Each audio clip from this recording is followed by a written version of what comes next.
All right. Hey, everyone. Sorry about that wait. Just waiting on one of the runners. Welcome to a Link to the Past No Major Glitches tournament. We've got a losers bracket round 9 with Oase versus Fricker22. On comms today, we've got Chex and Dow. How's it going, guys? Going Good, well. thank you. Just pulling up the bracket. Oh. So we have Oase versus Fricker.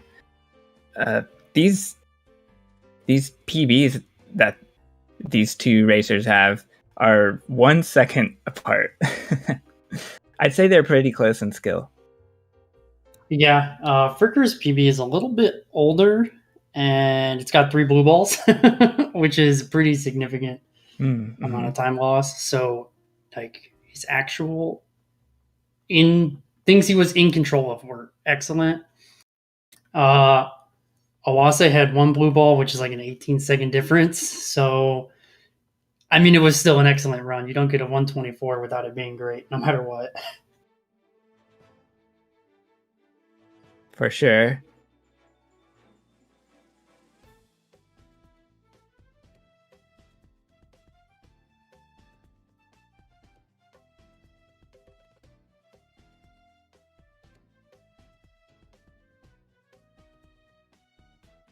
All right, so we're getting file names, so getting close. Mostly we just had what looks like computer issues, so.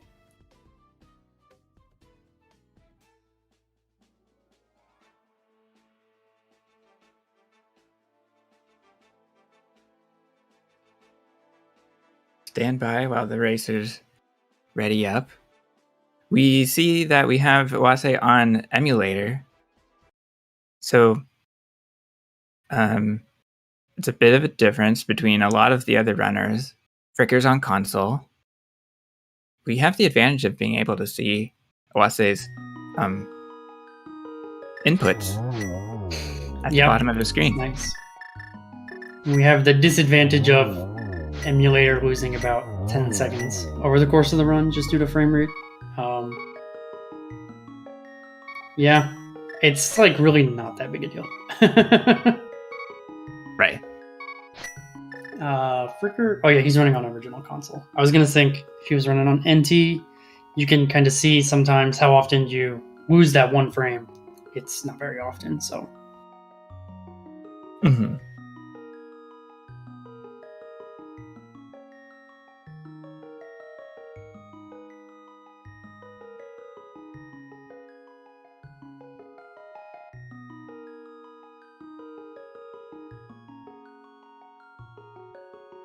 But yeah, excited for this one. I know both of them haven't been playing this game too much recently. It's sometimes hard to play a bunch, especially NMG. It's just pretty punishing a lot of the times. It can be frustrating if you're always expecting the best of yourself. So. And we've seen Fricker run The Lion King in the meantime. Yeah. It can be pretty nice to have another game on the side. Or in Fricker's case, like 14 other games.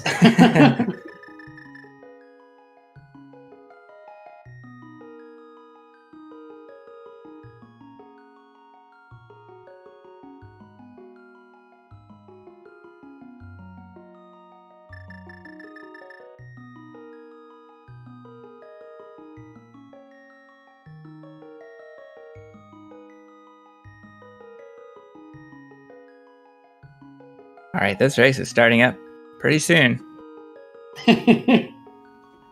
Yeah. We'll be starting with the escape segment. We'll be starting in Link's house. He'll receive a telepathic call from Zelda, who is locked in the basement of the castle. And our first half of the segment will be going toward rescuing her. I mean, would you describe escape as your favorite part of the video game? I mean, you do rescue Zelda, right? So. Uh-huh. So you can feel accomplished and then coast for the remaining hour and 25 minutes or however long it takes. I would not describe it as my favorite of all the segments. Come on, Chex. There's only like over a minute of text mashing in the first 6 minutes of this game. Uh-huh. And then Right. 4 minutes of mashing the D-pad. Are you sure it's not your favorite? Uh-huh. I'm pretty sure. I'll let you know when we get to one that I like more than Escape. All right, they are off. And as I mentioned before, we do see the inputs on Oase's screen. So while he is walking up or left, we may see some mashing of the other direction, perpendicular, and that gives a pixel boost 1/2 of the time. Yeah. And it's 1 pixel, not really too much. Link is how big? How many pixels is Link offhand? I'd say 16. 16? Okay, I could remember. So About like you can size see, 16. yeah, so you can see 1 pixel is not too significant, but if you do it, I don't know, a few thousand times, start to get a little bit extra distance out of it, save a little bit of time. Mm-hmm. One thing we'll look for in Escape is clean door entry, avoiding damage. Yeah, well, I mean, we'll really be looking for clean door entries, slightly different strats here. Oase strat loses about 15 frames on average, and when you get that particular entry, it's a little bit closer to 30 or 40 frames. Yeah, but it's way easier. Yeah, I'd say Fricker is known for going for harder strats, yeah? Yeah, Fricker tries to be optimal when he can. But optimal stuff in this game is hard. Like, it's okay to lose a frame here or there to take it a little bit easier.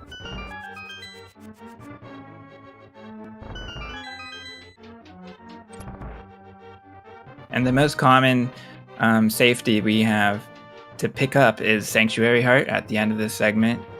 I heard Fricker say he doesn't know whether he will pick it up or not. Yeah, I mean, we're seeing Ball and Chain here. Pretty good. Yeah, I didn't see any clinks. Get the key in the totally optimal spot, but when the fight's great, you're okay with that.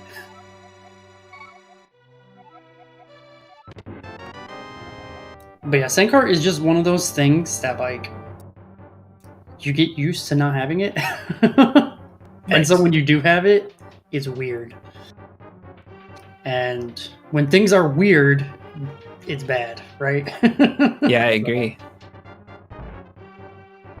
Just any brain power you spend thinking about that is brain power you're not thinking about reacting to enemies, right? So...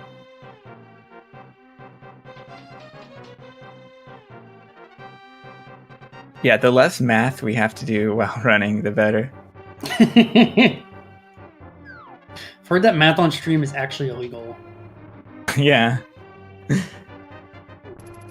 Illegal in most states.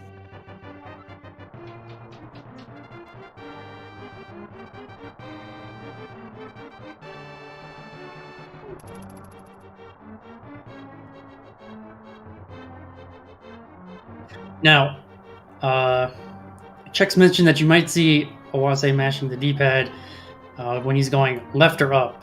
But if he's going down or to the right, we're going to make it a point not to mash the D-pad at all. It actually slows you down.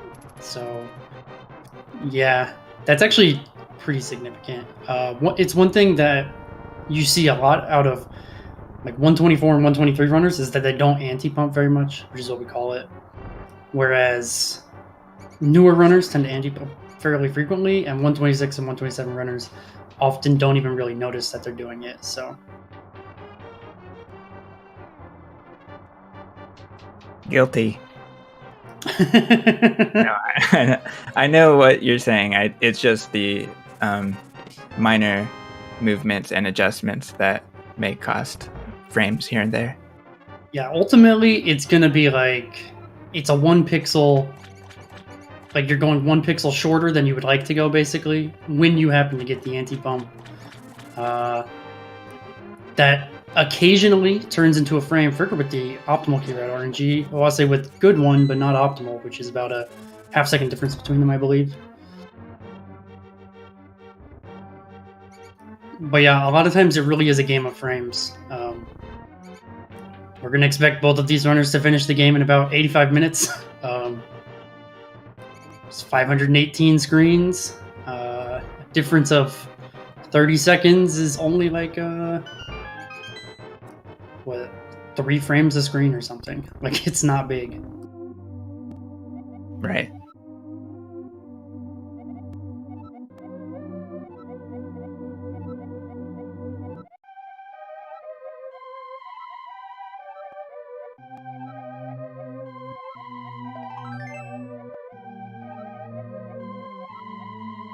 Fricker is skipping a Sankar. I mean, he's used to it. He didn't take any damage in Escape. I'd do it. And Oase got stuck on the priest, just slightly losing half a second plus.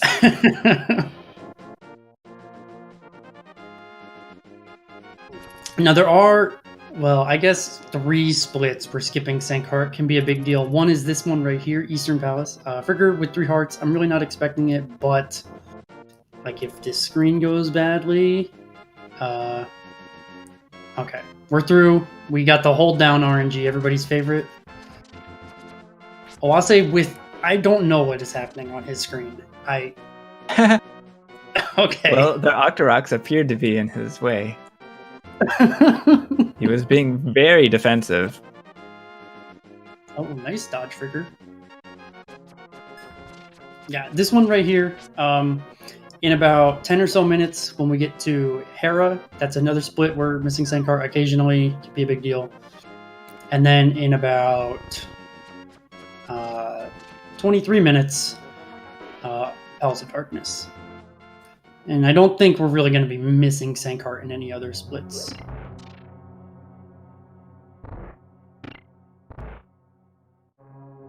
We're in Eastern Palace now, the first dungeon of the Light World. Incidentally, I do like this split more than Escape. We do get to do a couple of little glitches to skip intended ways through the rooms, like here in the Stalfos room. We don't spawn any Stalfos, and we kill 2 to clear the room. Yeah, surprisingly difficult room to do fast, but both through nicely.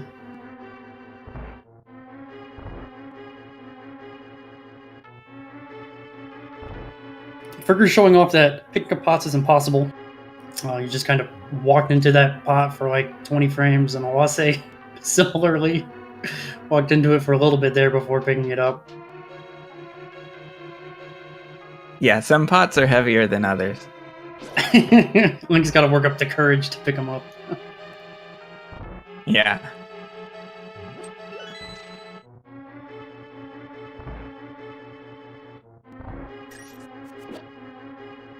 Oase takes the massive rupee advantage, 2-1.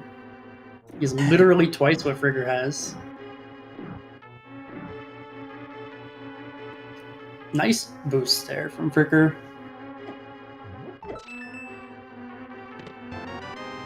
Getting invincibility frames. We can hit the switch and spawn the big key chest, and we do not have to clear out all the enemies in the room.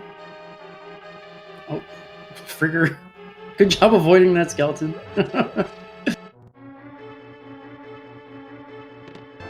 Fricker's about the only runner who occasionally goes right on this screen. The rest of us know we should sometimes and then never do.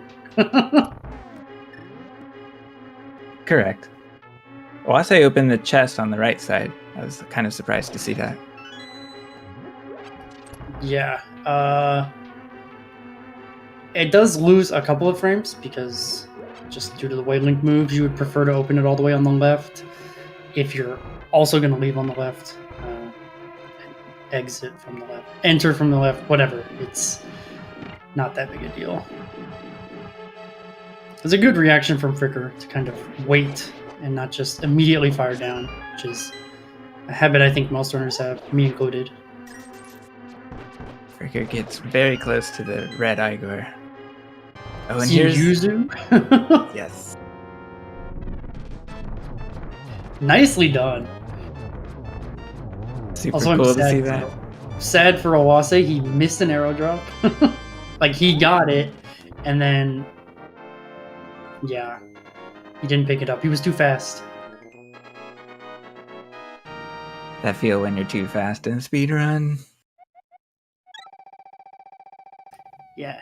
No, Bitey, it loses like 3 frames because Link isn't moving straight up to the chest. He's moving diagonally up to the chest once you're off the stairs. It's minuscule.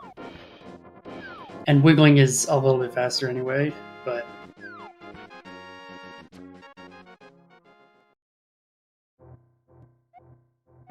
Yeah, the pumping we mentioned before is significantly stronger on staircases. All right, now we have the Pegasus boots. It's a true speedrun now, and we'll be instantly using them to pull off a minor glitch spin speed, available only on the first release of this video game. And Oase had to touch the ladder 2 times because the movement coming off of it is a little tricky. Yeah, and then controlling the spin speed's tough. Both of them kind of... Oh, Fricker. Both of them kind of took... they missed a couple of frames of movement. Like, this is where we're at with these runners, that we're talking about, oh, they could have saved 3 frames with the way they chose to approach a screen. Yeah, if I'm criticizing them, it's because it's already so good.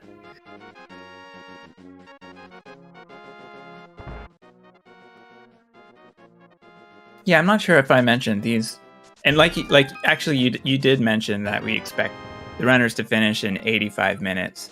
They both have personal bests that are like below that mark, and they're in the top 20 right now, and increasingly we have runners outside of the top 20 who have 124 times. Yeah, we're getting close to... Do we have 25 yet? We have a lot. Not quite. All right, I know Fox, still in the tournament, is likely going to get it. We're very close to 25. Actually, the leaderboard's not 100% accurate. I think we do have 25 players with a 124, which is incredible.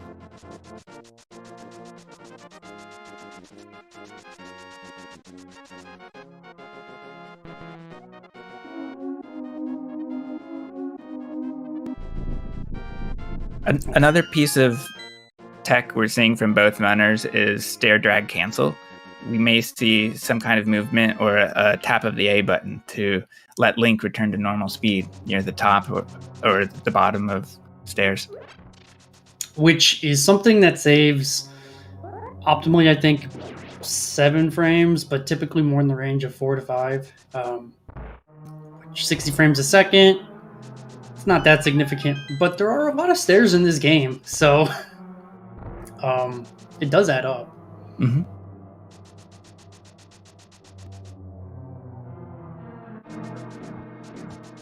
Oh, Fricker getting the... I imagine Fricker pressed B too quickly. After dashing through an enemy, Link actually won't be able to slash his sword for 6 frames, I believe. So you kind of have to pull back a little bit and wait. Uh-oh. I thought it was 4. Is it 4? I could be wrong. Either way, it's some non-zero number, but it's so small you won't know unless you are looking for it.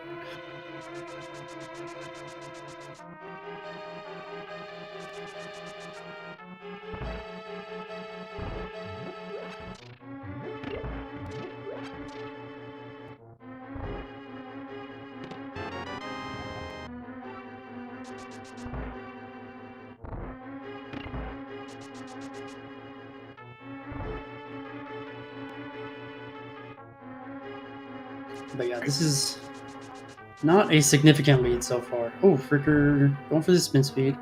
Why would he not? He's already done all the others.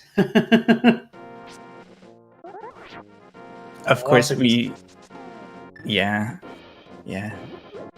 The risk, of course, is jumping off of the ledge and having to re-enter desert. Yeah, it's like 40 seconds. I don't know that I would expect a runner near this range to really mess that up very often, though. Exactly. It's more of a barrier to entry. Mm-hmm. But once you get comfortable with it, then I wouldn't expect it to be dropped. Yeah, it doesn't save too much time, a little over half a second. But hey, we're fighting for frames a lot of the time, so...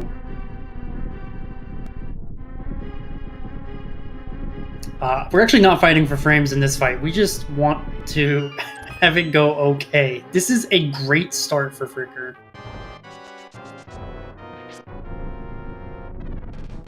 Oh, one slash away from a 2-cycle there. Whilst I didn't get quite as strong of an opening cycle, but looks to still be doing okay. Oh, that's unfortunate. Why did that arrow not go off? Or just barely too soon? That's unfortunate. So, a middle 4-cycle for Oase. The worms weren't quite as friendly, but a nice 3-cycle on Fricker's side.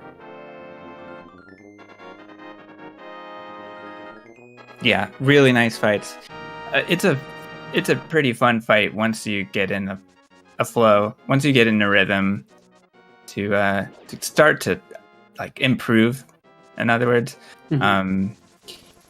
it's quite frustrating for new runners because it is so difficult to hit the worm, a flying worm with a bow and arrow. But it's really fun to learn and improve. It feels like it's quite it's invigorating to like have that kind of achievement going. Yeah. Once your number of cycles kind of lower on average. For most people, it's either the most difficult or second most difficult fight in the run to consistently do quickly.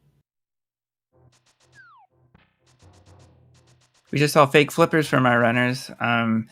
They skip something like 6 or 7 seconds of overworld travel by tricking the game into making it believe that we have the Zora's flippers and we can swim through the water, take one of Zora's whirlpools to the north side of the world. Mm-hmm. And honestly, one of the big things about a good Land Molus fight is you can just see the arrow advantage Fricker has right now. Ooh. I 17 think versus 6. 8 for the Aghanim's Tower segment. So I'll say at 6 is a little bit concerning. Either you have to choose to take some backup strats or get some backup arrows, which is only going to end up costing a couple of seconds, but we'll see what he chooses to do.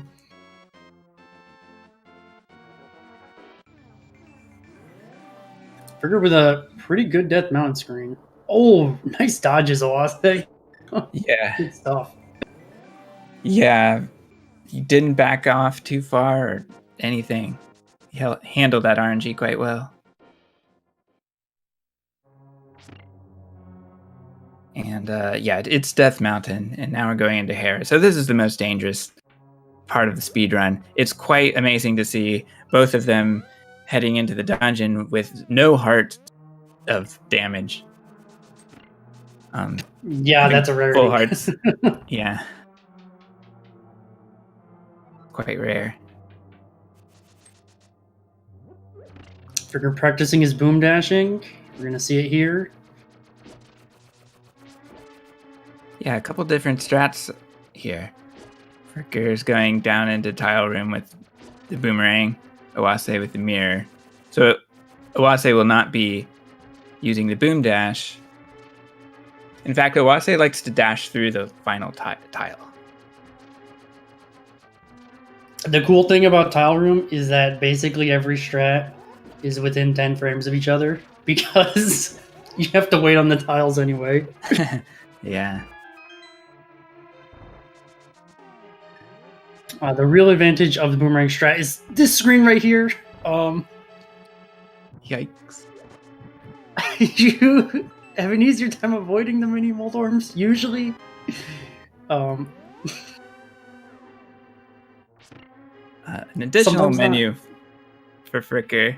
He's used to menuing after lighting the 4 torches, but the 4th torch did not yet light. So we needed to continue with the lamp for one more. Yeah. Lighting torches is hard, and convincing yourself that you... Oh, there are the arrows for Oase. Okay, not getting them. That's just fine. Those arrows are actually kind of out of the way, even though it doesn't look like it. That would have probably cost over a second to get. Oh, yeah. Making them the slowest arrows in the game. Fricker went for a nice bomb jump to get the moon pearl, and he set up with a spin to get Link onto the last pixel. Oase goes for the same strat. And Fricker got the arrows, so... Ooh, I didn't see that. Really pressing that arrow advantage here. That is a bad location for Moldorm to be. Even if you handle this well, just the fact that Moldorm is all the way over there is going to lose a couple of seconds. And Fricker taking it a bit safe because you really don't want to fall. Much less through the middle hole there. Okay. Oase takes a fall right after the first hit. Moldorm just pulled out a 360 and just went right for Link. Yeah, this boss is very challenging. Oh my goodness. That's unreasonable. I didn't think Moldorm was going to do that. Didn't get the heart. Okay. Oase knows what he's done. Good stuff. Wow, yeah. Of course, the middle hole is the worst because you fall 2 floors down.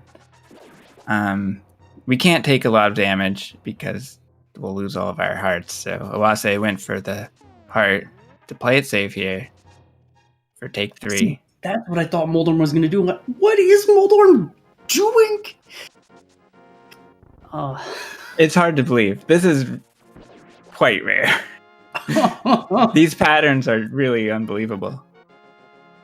Moldorm is like, usually you kind of understand what he's doing, even if it's hard to manage it. But like here, okay.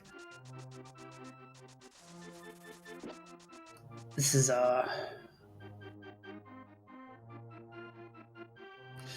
okay.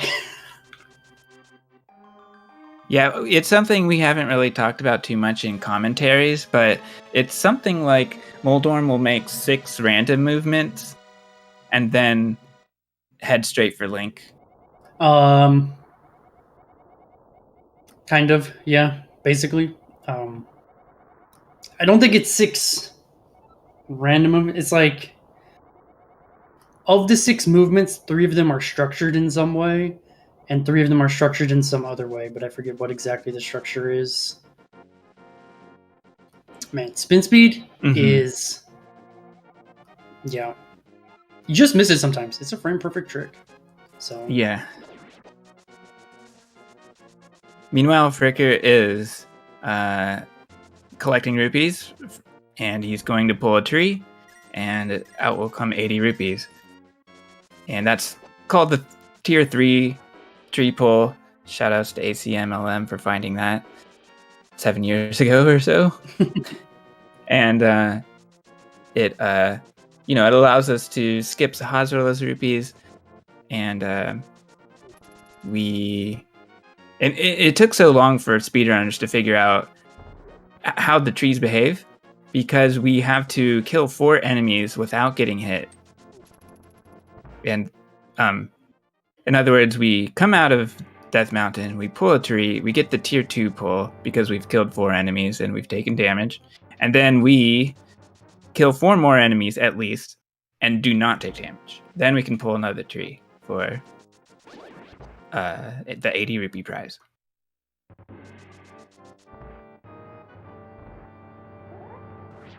Yeah. Fricker? Okay, good thing we have 1,000,000 arrows. Yeah, we have. I think you did that on purpose, just so we can spend some arrows. No.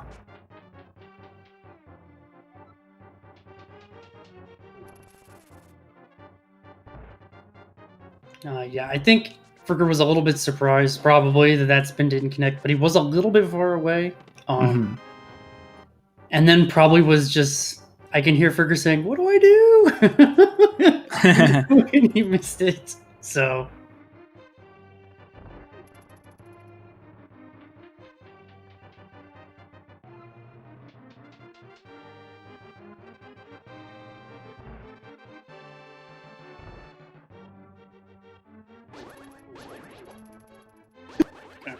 Oop. Nice reaction, recognizing he needed to slash the top guard there. It can be a little bit tough sometimes when you... Oh, come on. That fast aggro pattern is so obnoxious, because there's nothing you can do about it. We're losing another arrow. It's okay. Alright, we are starting to see this arrow advantage dwindling a bit. But we can also see why arrows are so useful. Yes, we can, because sword guards can block our sword with their sword. But they can't block the arrows. I also do a good bit of damage, yeah. Yeah. Okay, well, so I didn't get a drop, that's good. Ooh.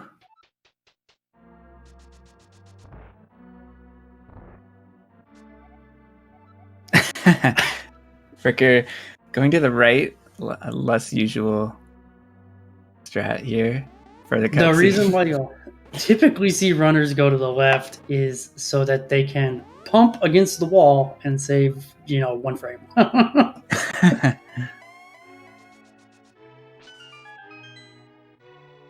So I'll say choosing to kind of dash through a spot that was definitely not a long enough distance to dash. That was pretty smart, actually. The bat was in his way, so he was trying to avoid that. Trying to avoid getting hit or slashing to alert the guards, so...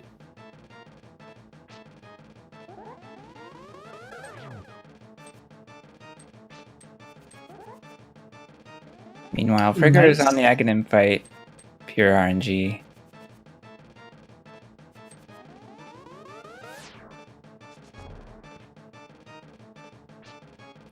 This fight is definitely one of the more irritating things about running the game, because,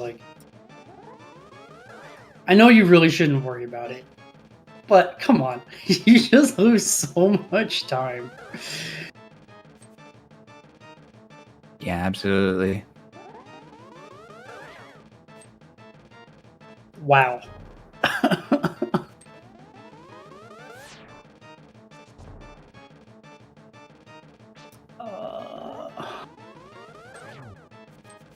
Yeah, but there is so much RNG in this game. This fight is not like all of the RNG difference that we'll be seeing.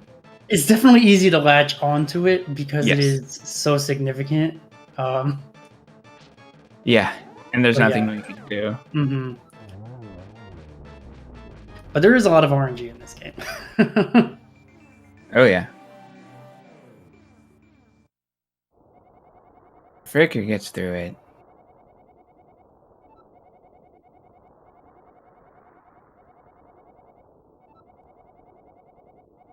Yeah. Well, at least we're being fair-ish. It really seems like Aghanim's gonna be even this time around. Half the time, these races will be decided by 12 or fewer seconds, if I understand the math correctly.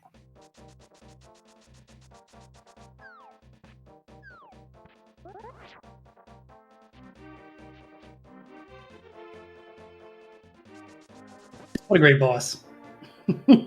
Yeah. Yeah, I thought this would be bad for Fricker, but it looks like Oase's getting an even worse number here. I'll say just hitting Aga. All right, Fricker is in Palace of Darkness Overworld. A tricky screen to do optimally, but it's not as dangerous as it could be, because it is even more dangerous coming out of it. And here's a nice little trick. The Kiki Dash. We can save frames on this cutscene by walking down and then back up. Mm-hmm. Yeah, Kiki will move at the dash speed until he catches back up to Link, unless you initiate the cutscene, and then Kiki just kind of walks. So if you kind of walk down a little bit, you let Kiki catch up, and then you initiate the cutscene with Kiki higher. So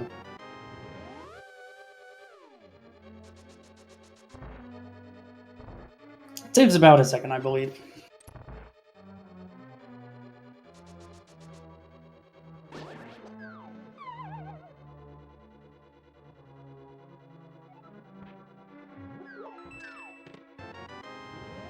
Oh, I hope we get these spin speeds worked out. Oh, I missed. Yeah. We're gonna see it on the boss of this dungeon, which seems a little bit weird, but it does make the fight a little bit easier and faster. Yeah, there's two steps in what we normally see. We arm spin speed, which is the next frame trick where we press A after spinning, but we will not be activating spin speed. We will not be going fast. We'll just be in that armed state, which for some reason extends the hammer's hitbox.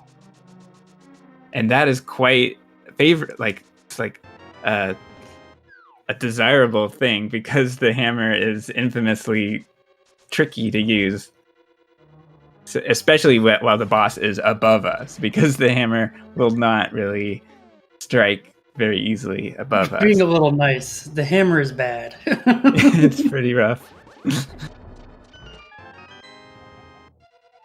Yeah,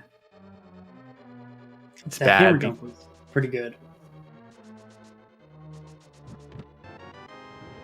Sorry, go ahead. What were you gonna say? It's not a great weapon, like you said, like you're saying. It's because the strike only lasts for a few frames, and it doesn't really make sense where it strikes when Link is facing down versus left or right versus up. We just have sort of a general idea of how it works based on the 3D space transferred into 2D. It's just kind of approximated. Yeah, a big thing about the sword versus the hammer hitbox is that the sword hitbox, especially spins, are very active. They do damage the whole time the sword is out. The hammer, only before it hits the ground. So there's like even more going on there.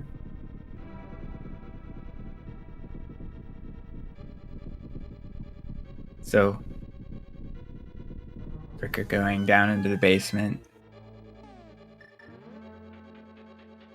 We'll see Oase's hammer jump as well.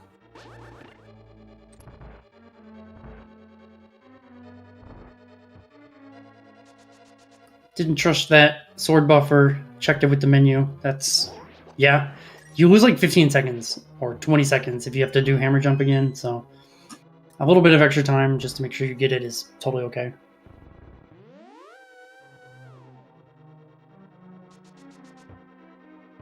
Nice turtle party for Fricker. That might have been a key dash. Was close.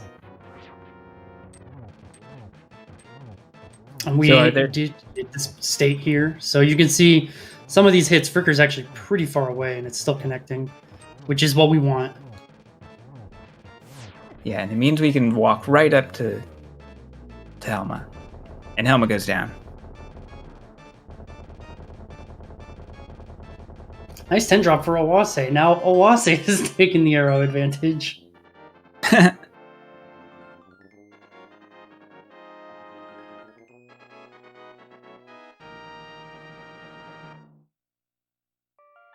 Yeah, that was a pretty good Helma fight on Fricker's side. We're really past the last part of the game where we're going to be too concerned about health. Maybe a little bit in Mire if things go wrong, but not otherwise. So yeah, skipping Sankar in this case, likely the correct choice for Fricker.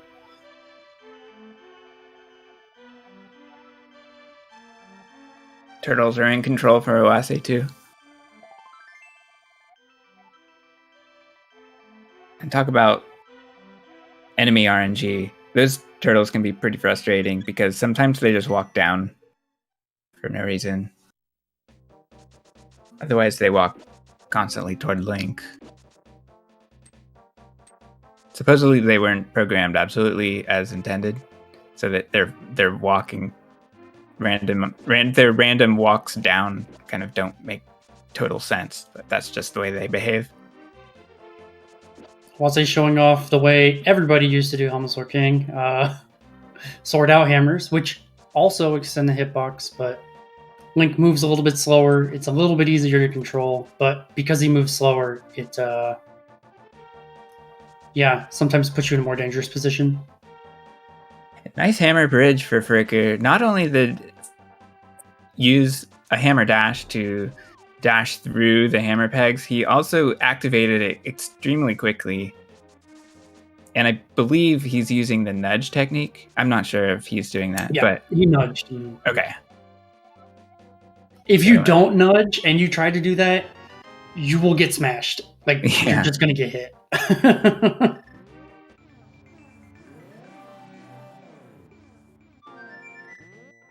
Usually by the one, but occasionally by the Robo, which is much worse. It's amazing how optimized this game is and how much we know about how Link's movement can affect enemies. And I think we'd still probably have more to learn to make the game more optimized, more easy. I would agree with that. Like that screen right there, Fricker actually has specific movement in spin speed to guarantee that the red guard does not bother him. Oase takes a hit from the bird. I didn't quite see why that occurred, but it's really damaging. So two things happened there. One, Oase did not nudge the tree, which causes the bird to aggro. Well, the bird will move further down and make it easier to hit you. And then two, just started his dash a touch late. That's all there was to it. Okay. Yeah, that's one of those examples of the nudging affecting the enemy behavior. And nice Kakariko spin speed from Fricker, potentially saving a handful of frames. It's not exactly worth it for a lot of runners. Getting a map in the middle of mashing is pretty insulting. Oase just happens to hit the X at the exact moment that he didn't want to. Because it's between text boxes, so it's not like the game wants us to be able to check the map between those times.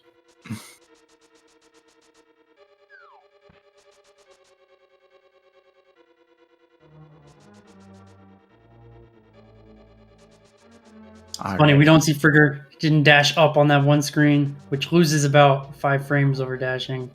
But he goes for the post-duck spin speed, which saves less than 10 frames.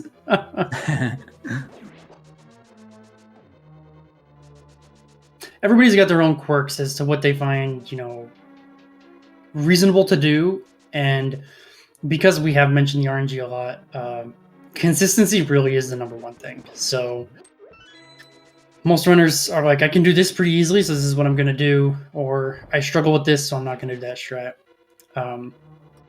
And most strats, the difference is on the order of 10 frames at most. Occasionally more than that, but not significant. Good recognition. Oh, just barely touched the front of that fire snake. That's unfortunate. Huh, yeah. Yeah, Fricker got the pixel for dashing through the hellway, but the RNG did not cooperate. Was I getting every drop on that screen, and the game just slowed down so much.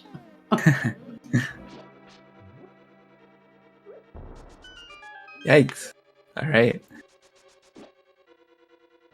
Nice strat from Fricker in the face, opening up the attic.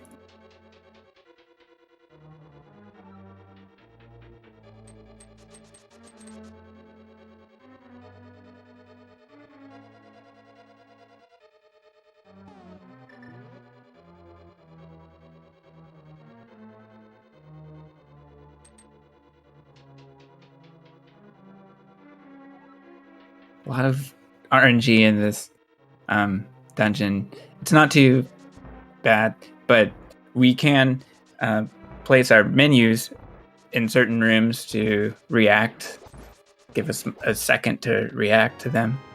Fricker uses a menu buffer in one of those rooms. Mm-hmm. I'll say probably use that hammer actually to read the RNG, and killing the Gibo is just a pleasant side effect. Yeah, I like that a lot.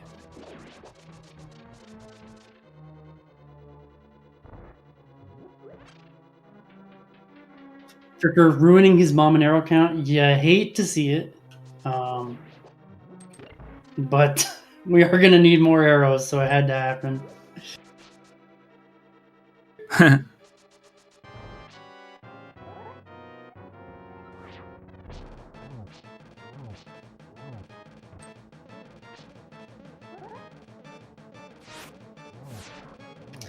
Yeah, blind.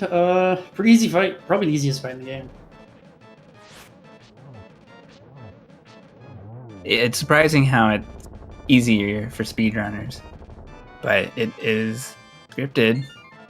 We can control it the same way without any RNG, without anything to react to.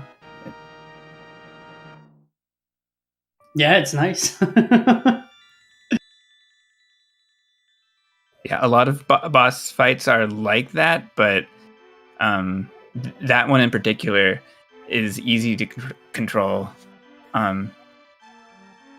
Like, it's easier than Cold Stare, because with Cold Stare, it starts to get out of control, and the frame window in controlling it is a lot tighter. Yeah, Cold Stare. We're going to see both runners go for poke dash strats, which does make the fight very consistent and really not much to talk about. But poke dashing is hard, and it takes a while to learn. So when you're doing like 6/ to start, which is what most people do, the fight can feel a little bit more wild, just because sometimes that doesn't actually work.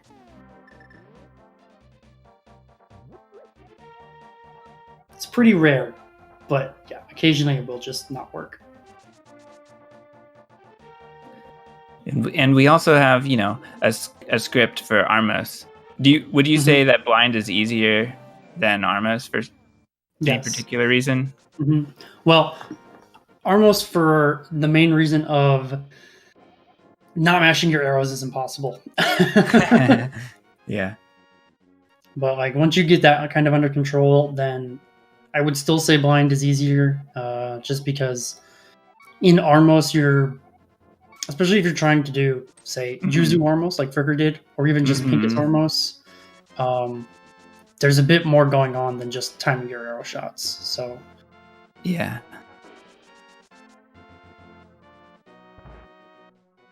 The advantage to Armos is you do it literally every run, because it's rare that you don't make it out of Escape or Eastern.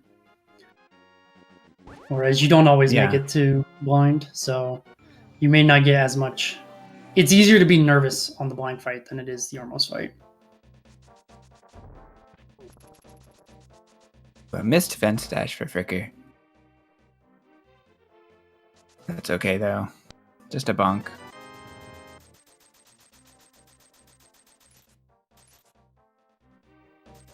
But yeah, aside from the Moldorm Falls, like, it's been pretty similar, honestly. Oase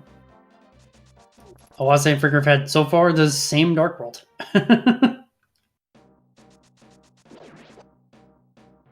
Yeah.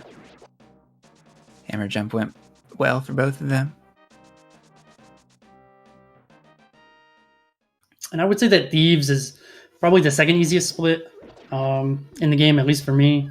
The first easiest is probably Mire, at least in the Dark World. I shouldn't say in the game. Easiest is definitely Escape. But Skullwoods, really not too bad. It's only about 5.5 minutes long, and more than 2 of it is just getting the sword and getting into the dungeon. So Fricker recognizing he was going to land in that hole. So yeah.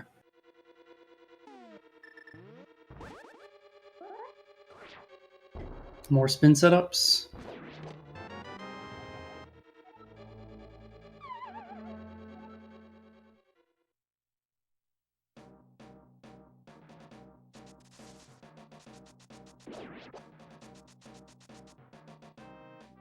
Fricker's making me nervous. I thought he might have been touched too far right, but he knows better than I do, apparently.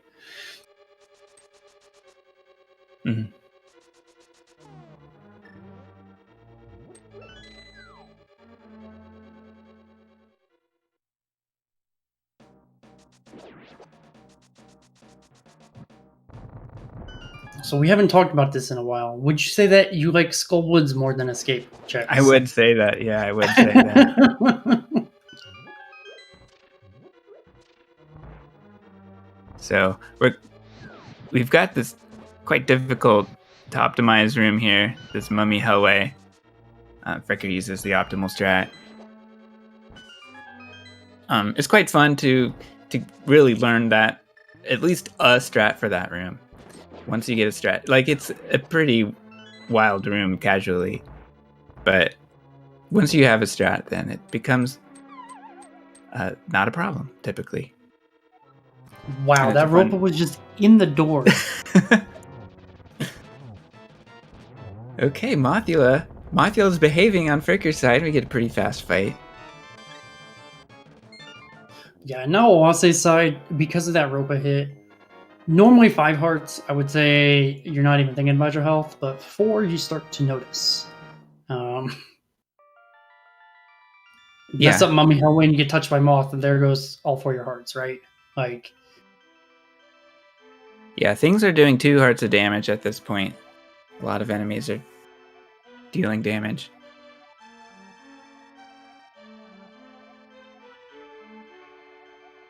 So the Mothula fight can get out of hand. It has, 4 different ways the fight can start, which is fine. We can handle them.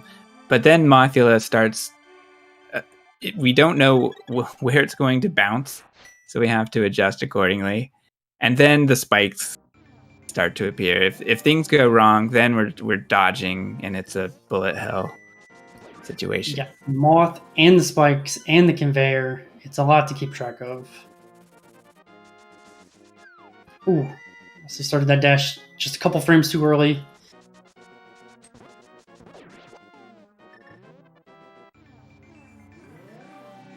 Fricker uses kind of a nonsense flute. It's setting the altitude for later. Meanwhile, the altitude, yeah. yeah. Meanwhile, no problems for Oase on the Moth fight. Yeah, the setup where we are using the flute it's going to allow the fire rod to work properly, basically, and we can not have to delay for 4 frames. Yeah, it's nice. And around the time we found that we can control the fire rod area of effect, we'll use it to our advantage in Misery Mire, where we can displace the effect to hit switches from afar. Yeah, which it's hard to tell what's happening unless you know what's happening. Oh yeah.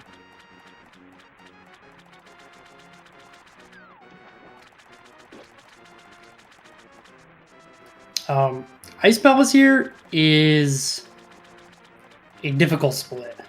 I think right around here is where you kind of really start to see the difference in like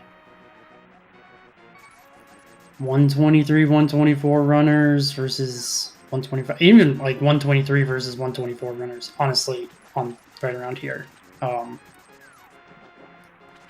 And would you say?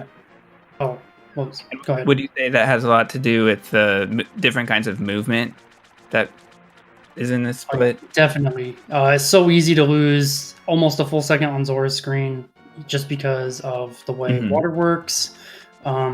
Really easy to lose 20 plus frames on every single screen that Link is moving on ice. And yeah, ice is also just a really hard split because some percent of the time you get lotteried and then you don't actually get to play the split. Yeah. Like or the next any of the remaining splits. Yeah. So. Ooh. By the way, Fricker paused, I believe, in Mire 2. Is that because he was waiting for the jingle?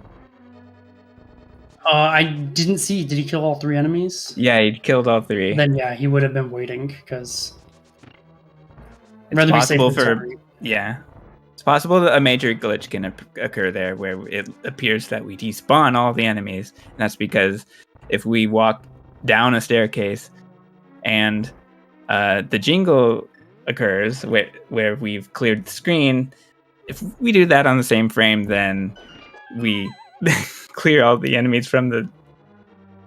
We essentially remove all the sprites from every screen that Link's on, and we have to mirror out and reset the dungeon.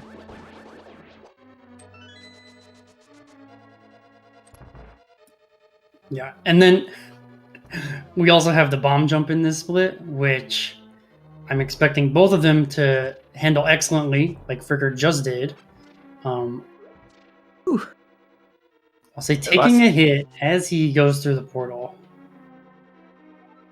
He was already missing health. I don't think it mattered. Actually, it does. You could potentially gotten back to full health for the conveyor room, which is like it's very nice to have beams for this first room here to guarantee you can kill the berry without it sparking. But in ice conveyor, it'll save like upwards of 2 seconds if you get probably even more than that if you get good RNG versus bad RNG. So definitely pretty important. All right, the cold stairs fight is coming up for Fricker.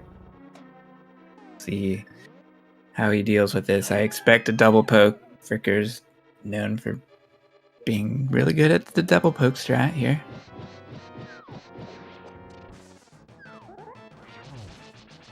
Yep, lines up Link's sword. He's got a specific cue he's looking for. Excellently done.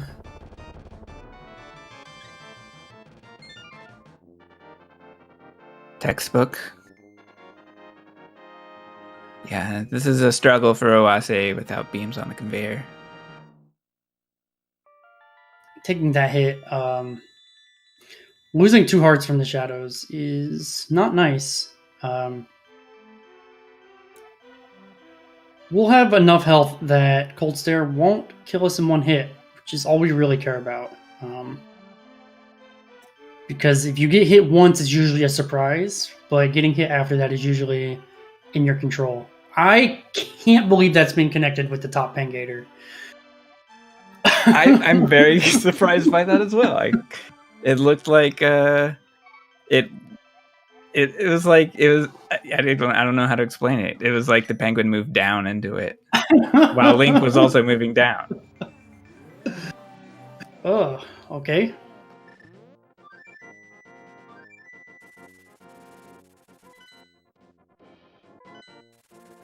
Some collection for Fricker.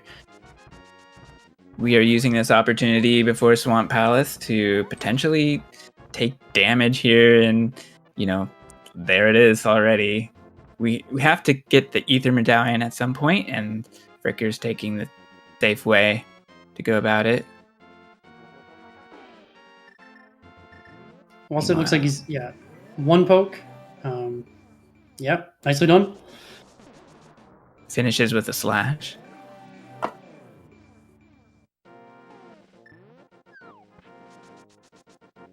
And I think we are going to see a difference in their collection here.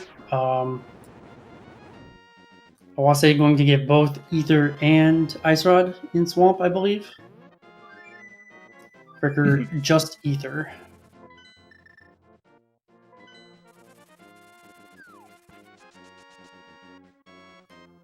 Swamp is a surprisingly challenging split.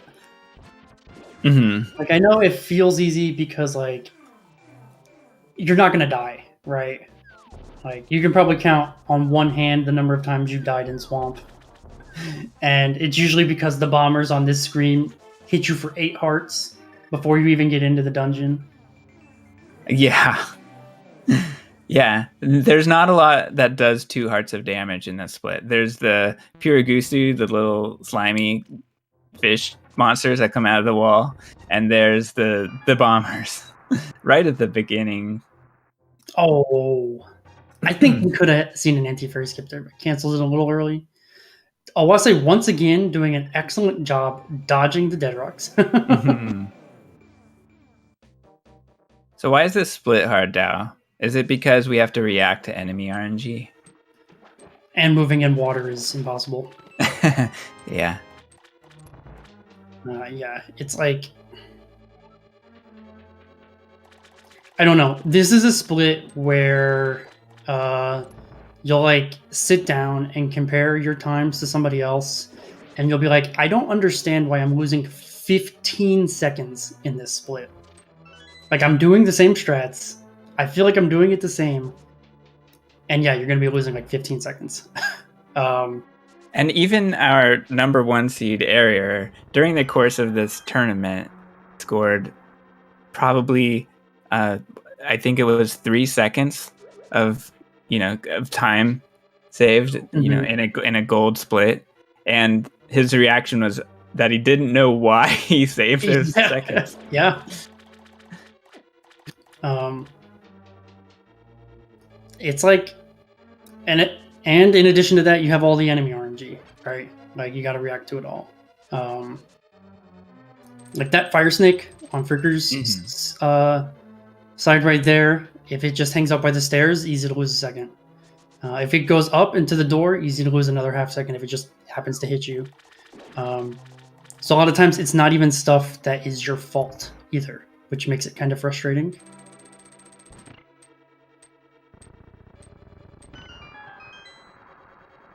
And then you go, well, I'm not doing 0 cycles, so I at least see why I'm losing 8 seconds, but where are the other 10? And yeah, even, like, I don't see all the frames in this. And I recently just got a 3-second gold in this build as well. It's like, where are they? I don't know. They're there sometimes. You just move Link and hope you do it right. And hope that doesn't happen. There's nothing you can do. Yeah. It's just the berry being the berry.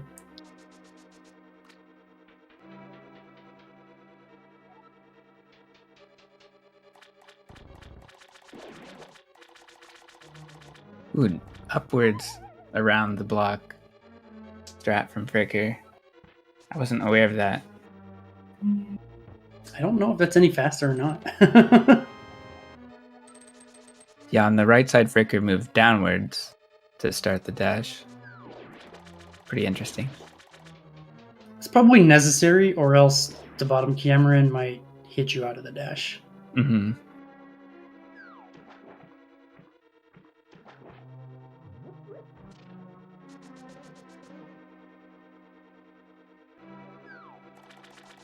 Like this is a split where we talk about like a lot of times we'll talk about maximizing your dashes, clean door entries, that kind of thing. But with water movement, it's not always so simple. Like on a screen like this where you have both water movement and regular land-based movement, it's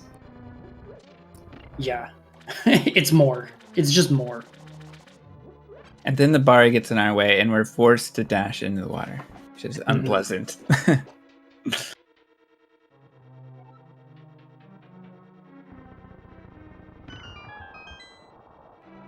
Fricker did use a hook dash in the hook dash screen, which for some reason, when we arm a hook dash, we can prioritize picking up a pot from behind a statue. And then sometimes you do like what Fricker did there, which was start your dash. You should have picked up. Oh no, I think Fricker gets the chest before Ice Armos, so he's fine. But yeah.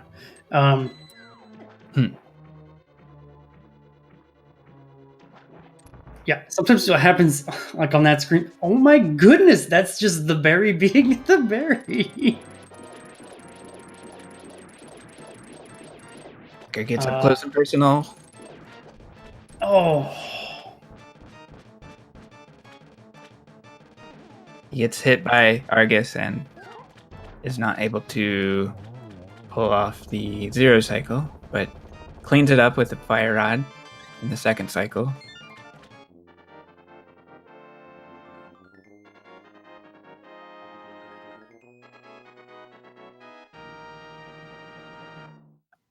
Yeah, what I was trying to say, sometimes the enemies in Swamp, like the berry on the screen oase they just passed, which got both of them, or the water striders in the waterfall room, they just hit you. It's not your fault. Like, if you were to take 100% safe movement to guarantee you never get hit, you'd lose like 3 seconds. It would definitely not be worth it.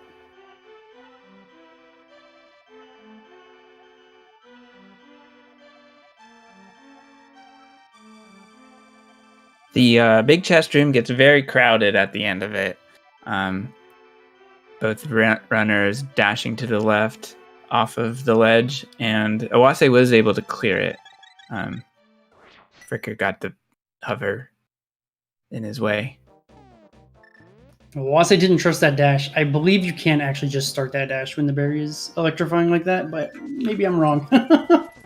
It's tight.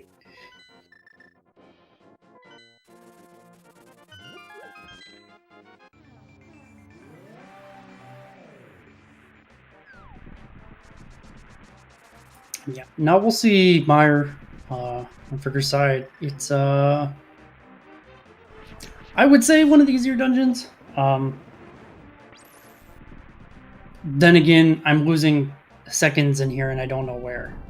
And this isn't like Swamp where nobody knows where. Other people know where I'm losing time. I just don't.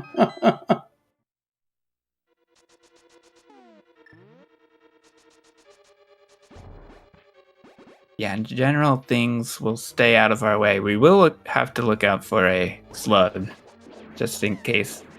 But normally it stays out. oase grabbed the Argus Puffs in a slightly wrong order and immediately gets punished for it. It's so challenging to get the zero cycle.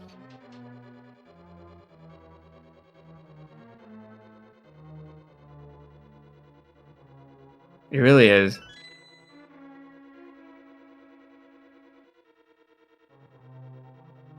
When I was first learning the game, I thought getting the zero cycle would be a huge hurdle just because of learning the sword out hook dash, which is how it started.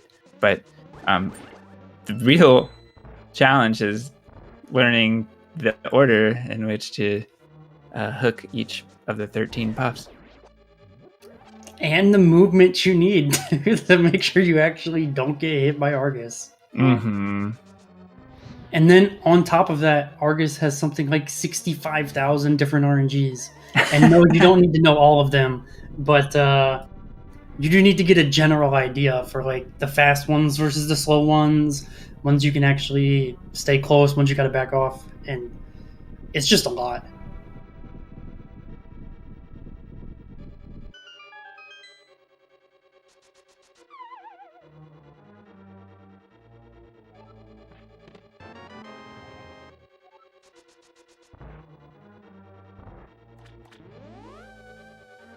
we're seeing a quite strong run.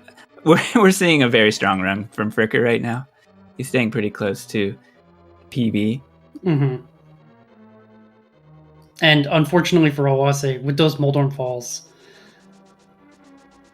it's hard it's unexpected for a runner like Fricker to lose, 2 minutes to their PB just from playing bad.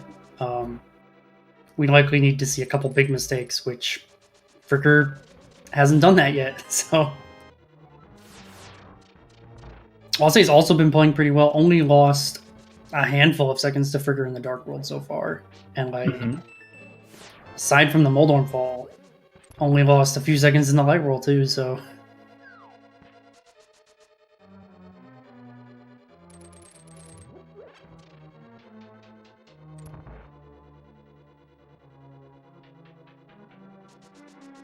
All right, Fricker has 8 hearts going down into the basement. We just took 3 hearts of damage from the spike key. Then we'll be taking more damage from Vitreous. So it is obviously one of the scariest fights. But at this level, the runners have a kind of a mastery over it, where it goes the same way every time. Maybe not the most consistent fight, because you do have to kind of pay attention to how much health the eyes have remaining at the end. Taking a hit there, Fricker does not want to do. And like which eyes you need to kill at the end, you have to pay a little bit of attention to. But basically, 90% of this fight is kind of automated. Not free, but you do the same thing every time and you get the same result every time. So... that's only 7 arrows. Fricker? Okay. Thankfully, it only takes 2 slashes to match 1 arrow. Yeah, it looked a little wild at the end. When I fight Vitreous, I always look out for what happens at the end of that 3rd spin. And what happened at the end of this one was Fricker had eyeballs in, right above, to the right and to the left. And I wasn't sure which ones needed to be cleaned up. Yeah, a lot of times you almost have to pay attention to the first spin to make that decision, right? And sometimes the second spin. So, like, if you're trying to fully optimize it, you have to pay a lot of attention, but it's usually not that big a deal. And yes, what makes Vitreous hard is the same thing that makes Armos hard. Hitting your arrows at the end of the fight, not messing up your shots is... Yeah. Don't mash your arrows. Yeah.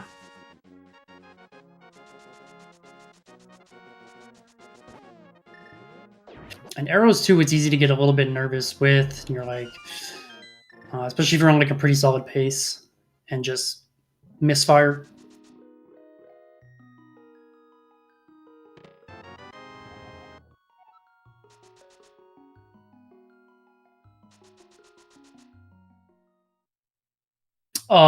No. That's really bad. Yeah.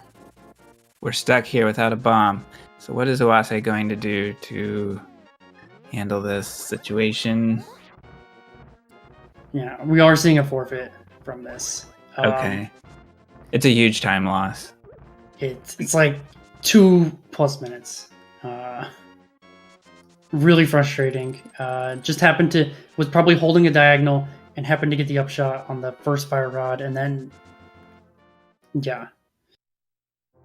That's not what you want to see. Yeah, it's as just as you're saying.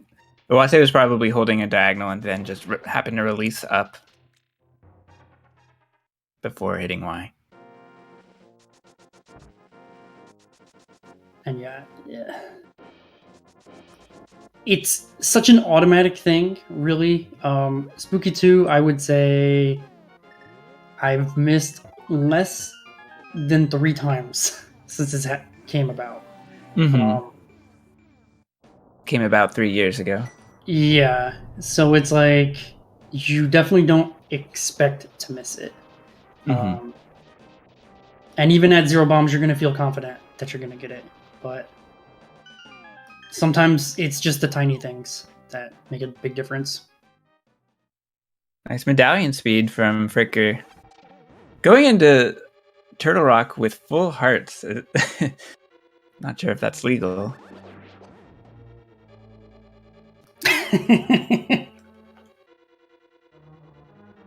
Oh no, yeah, Fricker beamed that berry. Come on. He's going to hit you on the way out now. You know it. Oh, yeah. Yeah, so we're watching Fricker. He's having an excellent run right now. So we'll see him keep up the pace, I hope. Yeah. We did see Oase take one of the most punishing things in missing Spooky, but Turtle Rock kills you just as fast. And a lot of times you don't even know what happened. And now Fricker's slashing at the berry. Come on, that's why you kill it when you've got beams. Yeah. Yeah, we take force damage. Oh wow, both drops. And we return. I can't believe. Oh. Yeah, the very narrow passage left for us. Pixels away from disaster. Oh, the stair drag. We weren't able to skip the anti-fairy because normally we cancel the little bit of lag time we get at the bottom of staircases. But for some reason, Fricker didn't clear it before turning. So we had to wait. I think Fricker's been going for the tap A button to cancel.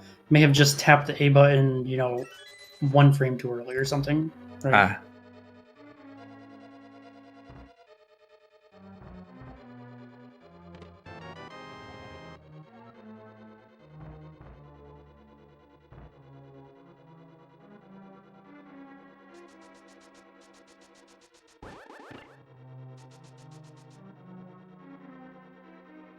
And beaming down like that is faster. I believe by about 15 frames, maybe 10. But as always, like, your strats are your own. Sometimes it's hard to learn 2 strats for a room, especially with needing beams, and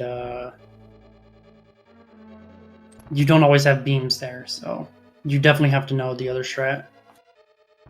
Right. It's really nice to have beams. We really want that fairy, not just to stay alive, but to speed up these rooms. In particular, this roller room, while you can avoid damage using just the Cane of Samaria, when you have beams, it's way easier and also faster. So, so like you have the advantage of more health entering the room and even more health leaving. Would you happen to know which segment saves more time, having beams, ice or Turtle Rock? Ice, for sure. Okay. The stuff that Turtle Rock beams save is like probably less than a second in total. In ice, in conveyor room alone, it's like probably close to 4 seconds. So. Maybe not 4, but over 2, definitely. Oh. All right.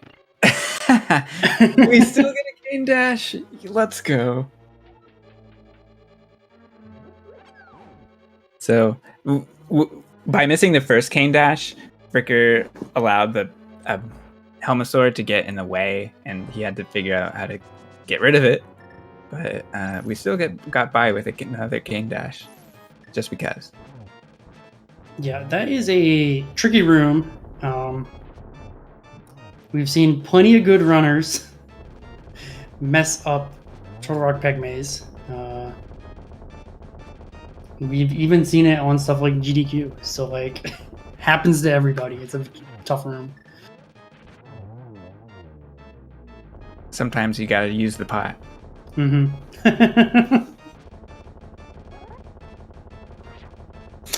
You can stand or Link does not take damage when the boss is exploding. If there's only one boss in the room or the last of the bosses exploding. And it's a very explosive boss. Yeah, this is a very explosive boss. And also, Link does not take damage once the heart has spawned, I believe. Or the crystal has dropped. I forget. One of the two. I think it's after the heart has spawned. So yeah, you can even grab the spikes if you want, and nothing will happen. Yeah, once Link collects the heart, the boss defeated flag is set for that room. And once that flag is set, we cannot take damage. Well, we can't take damage from bombs. So the game works in funny ways. But yeah. Helpful to know if you need some glitch trivia or are running peculiar glitch modes. Or you just want to show off.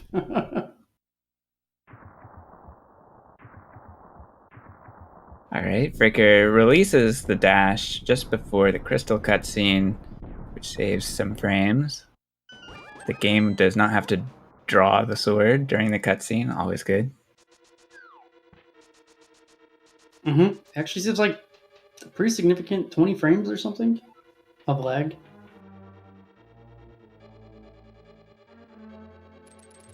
But yeah, GT is easily the most challenging dungeon in this game. Very easy to lose 20, 30 seconds just because it is so long. Yeah, Fricker a little too far right. Too far left, excuse me, to get spike skip there.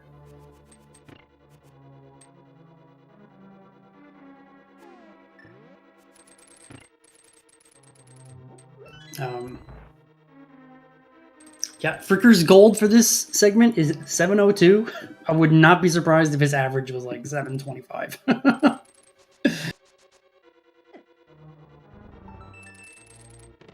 It's just like small things.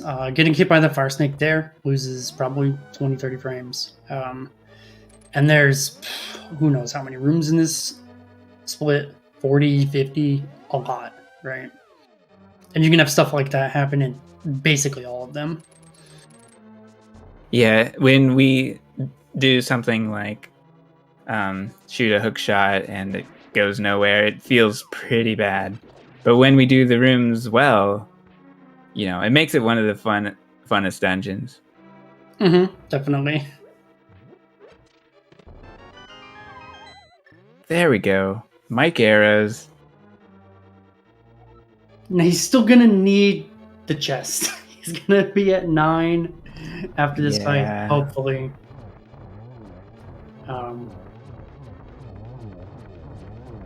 Yeah, we need a lot of arrows for this dungeon, as it turns out.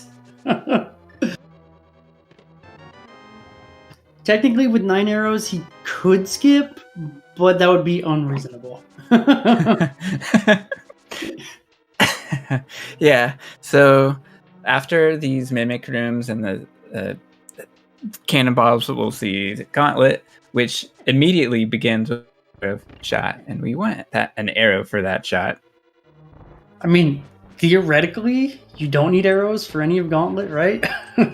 But like, or just get the 10 drop. Yeah, it's true. It does rain arrows in these rooms sometimes. Yeah, usually at this part, on average, you'll actually be on the 5 drop, not the 10 drop. The third 5 drop that is in that pack. So you usually have a pretty good shot of getting arrows there, but you don't want to rely on it. Really nice Cannonball Z. Ooh, Fricker was like 1 pixel below that shot. Nice G2. Yeah, well controlled. Okay. G3 is when you do that dash left, the 2 enemies, if one goes up and the other goes down, it can be really challenging sometimes to still do it quickly. I think Fricker maybe rushed the fire rod shot just a tad, which caused him to miss it, which slowed him down a little bit, but it's a challenging room. Really liked Fricker's rhythm at Landmo. Just seemed so regular for some reason. Had a good beat to it.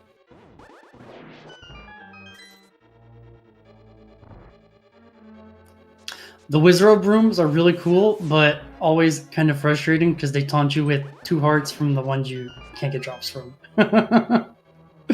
Or like 3 hearts in that room. Mm-hmm. Still on 8 hearts, so I imagine we're feeling pretty comfortable here. But it's just always so funny. Oh, tried the lamp dash. Didn't get the lamp, just got the dash.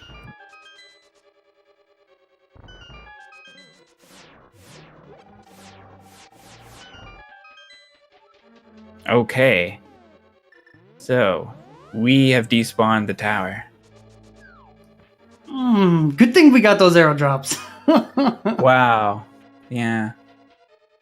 That's a huge time loss, unfortunately, but...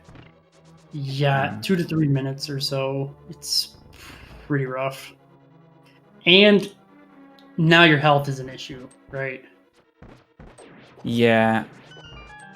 Now we're going up GT with 5 hearts, something more akin to any percent restricted major glitches. But, you know, if all goes well, we won't lose any hearts at all, let's say. Fricker could get the refill here. I doubt he will, but maybe now he'll consider it. Nope. Yeah. He might have considered it and said no. But Fricker has done low percent, which beats the entire game with only 3 hearts, so... Mm-hmm. Yeah, Fricker and it doesn't even contributed. have this much equipment, so... Right. I don't know that he's feeling comfortable, but he can certainly do it. Okay. So, Fricker broke the rule of A Link to the Past, where if you go for a heart, you're gonna lose a heart. Actually, I mean, it went according to the rule. But what's so silly about this game is the hookshot will retract if we're spotted, because the search beams from the BMOS are sprite, and they kind of just make contact with the Fricker preparing for another trip up the tower by grabbing the arrows, but we really hope not. I like it. I didn't pick up on that.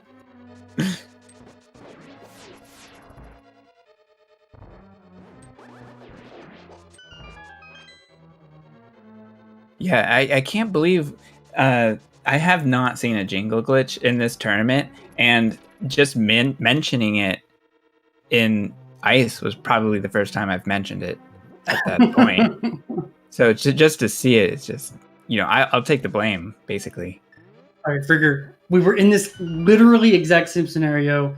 You lamp dashed. You didn't get the lamp, but you did get the dash. Just wait. Thank you. Okay. We're good.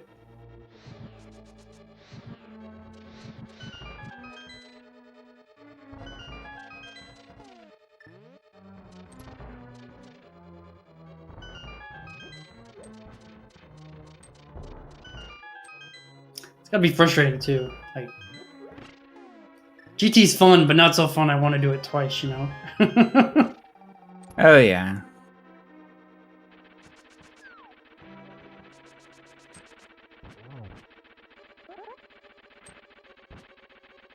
Oop. So I have to watch out for a quadrant glitch here, which will also despawn sprites. Don't think that's what occurred in this case, but it makes you think. Why would you even bring it up? We're good. Yeah.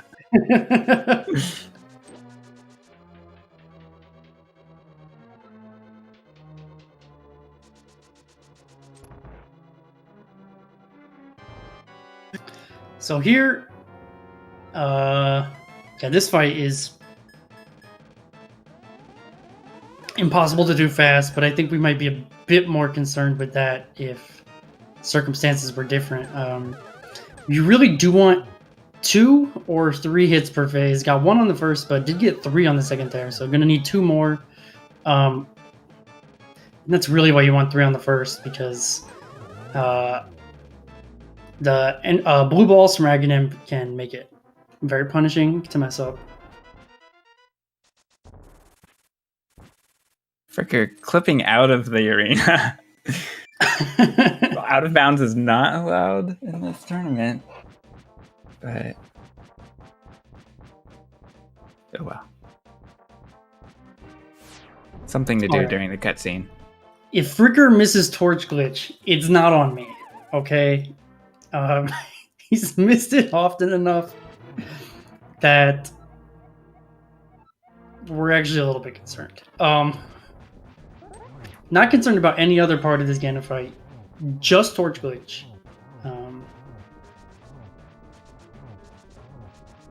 There is a little bit going on in this fight.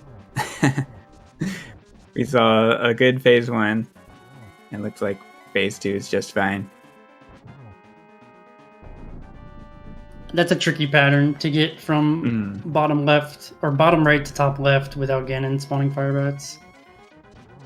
Yeah, and when we see Firebat spawn, aren't we losing? Doesn't that show that we've lost frames on yeah, if you see the Firebats, Ganon you've lost almost a full second. It's pretty significant. And we get Torch Glitch. We got 0 warps. We got the early double. We could be seeing a gold Ganon from Fricker right here. Are we going to go for the cape spin? Oh, we missed the slash. That's unfortunate.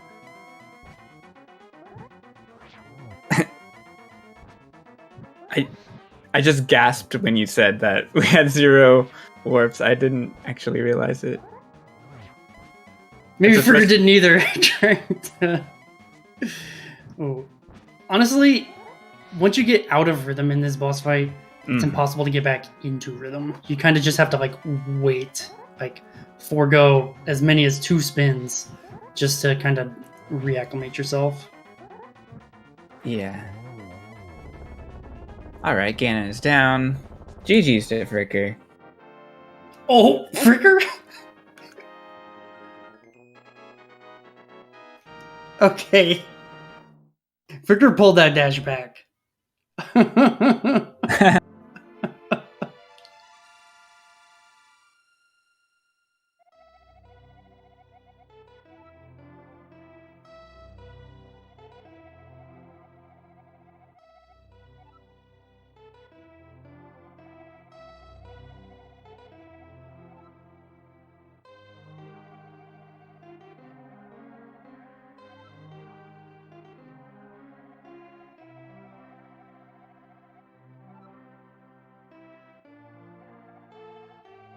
A 128 with a GTD spawn is pretty good.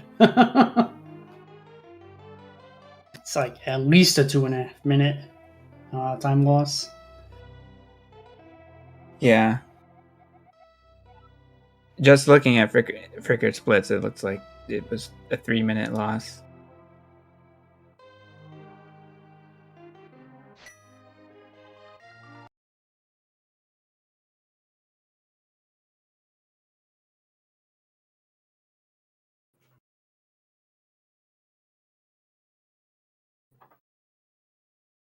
All right, we are joined by Fricker. Are you there, Fricker? GG's. Yo, thanks. Yeah, GG's, Fricker. Yeah, it was really good. It was probably a mid 125 with 6 blue balls, so before GT.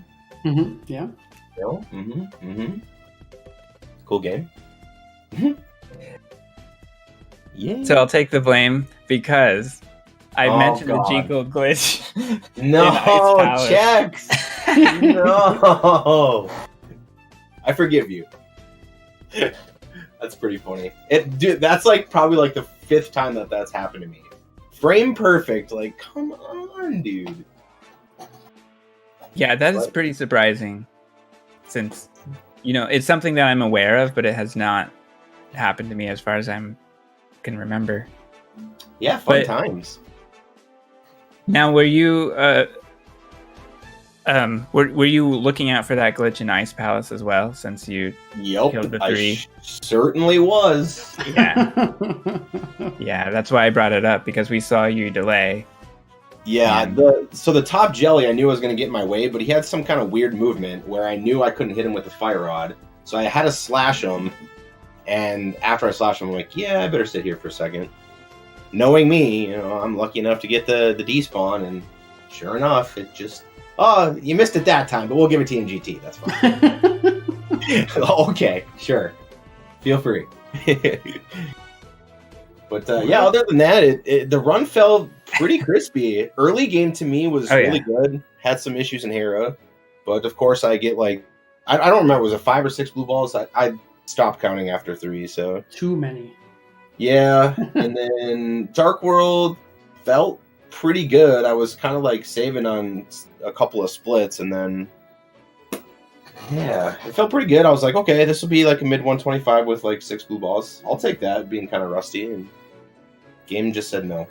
I wasn't watching restream, so I don't know how close the race was, or how many blue balls Oase got, or what happened to Oase. It was pretty close, aside from 3 Moldorm Falls. No. And then missed Spooky and didn't have a spare bomb. So. Oh no! It was just about the time. Yeah, it was just about the time I finished Vitreous when I saw the forfeit. So I'm like, oh, maybe I was a little ahead and he died to Vidi. But that kind of stinks. Yeah, it was. But like in terms of just the splits themselves, you 2 were within a couple of seconds on basically every single split. Yo, that must have been super hype. Heck yeah. Well, hopefully y'all had a good show up until that point, and sometimes game will just be game, and it is what it is. Had Oase not forfeited, he probably would have won. I'm not so sure about that. Missing Spooky is like also close to 3 minutes. So... Yeah, I guess, but... Plus already having the Moldorm Falls. Yeah, it's unfortunate. Moldorm he can be a bully when he wants to be. It's just kind of the way the game is, so he's got to take it. Like, more than anything else, just kind of... Like, you would be tilted, right? If you had 3 Moldorm Falls and then you miss... Just playing through that's impossible, right? I probably wouldn't even made it to Meyer. Like, how many blue balls did he get? Also 6 or something? Too many. Oh yeah, I would have hit that big old forfeit button. It appeared to be 1 more than you, or so. Oh, okay. Yeah, Egenim was not nice today. That's unfortunate. But yeah, I mean, Oase and I being so close in PBs together that I figured it would be a really good race, and I knew I was kind of rusty a little bit, so I just tried to put up the best fight that I could. And yeah, it's all good. Yeah, great to see. I'll have to watch it back, see how close the race was. Yeah. And I think your next opponent won't be decided for a couple of days. But... between Linko and someone else. Void. Oh, God, Void. Why? He is always there. Void has the absolute potential to beat me. I mean, anybody can beat anybody at this point in the tournament, but Void is... Man, he comes back to the game out of nowhere, and he just owns. So, definitely a scary opponent to face. He can pop off with a 124 anytime, so... Yeah, 10 people left. Only 3 of them don't have 124s or better. Wow. And the ones that don't are like Void and Fox and Bitey, and any of them could get the 124 any day. So yeah, any of those 3 can 124, absolutely. Yeah, and I remember in groups I faced off against Void, and he had me absolutely beat. I think late game, and he died to Vidi. So, and that was before he kind of like fell into his groove and de-rusted where he's at now. So, yeah, scary opponent. I'll have to practice a little bit to stand a chance between either Void or Linko. Linko's very good too. So, yep, some tough opponents coming up for everybody.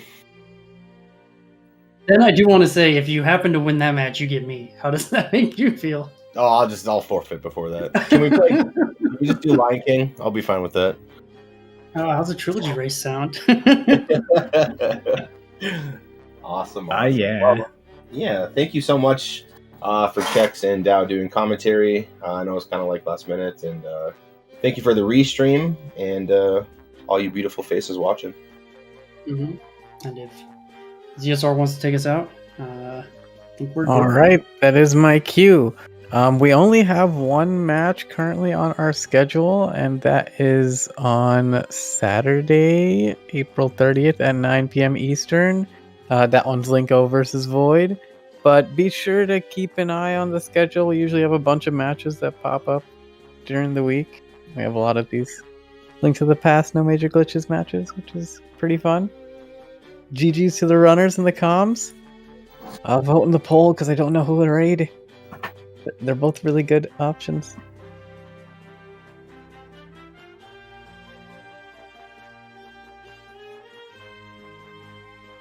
But yeah, thanks everyone for watching, and hope to see you guys next time.